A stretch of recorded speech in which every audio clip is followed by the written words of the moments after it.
Wow, উড়ন্ত রংপুরকে নিচে নামাতে পারল না চিটাগং কিংস। শামীমের ব্যাটে ভক্তদের মন ভরলেও ম্যাচ জিততে পারেনি চিটাগং। রংপুরের 2 হালি জয় ম্যাচ শেষে রংপুরকে নিয়ে একই বললেন মোহাম্মদ মিঠুন। শুরুতে টসে হেরে আগে ব্যাট করতে নামে রংপুর, আর শুরু থেকেই বিধ্বংসী রূপে ব্যাট চালাতে থাকেন কুশদিল শাহ। একের পর এক 4 ছক্কা হাঁকিয়ে 28 বলে 59 রানের ঝড়ো ইনিংস খেলে দলকে এনে দেয় লড়াকু পুঁজি। নির্ধারিত 20 ওভারে 7 উইকেট হারিয়ে 164 রান সংগ্রহ করে রংপুর রাইডার্স। জবাবে খেলতে নেমে 50 রানের ভিতরে 4 উইকেট হারিয়ে চাপে পড়ে যায় চিটাগং কিংস।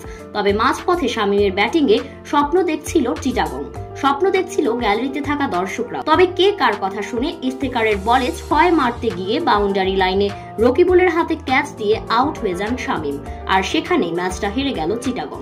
শেষ পর্যন্ত 33 রানের 2 হালি জয় নিয়ে মাঠ ছাড়ে রংপুর, আর ম্যাচে রংপুরকে অভিনন্দন ও শুভেচ্ছা জানালেন চিটাগং এর ক্যাপ্টেন মোহাম্মদ মিঠুন।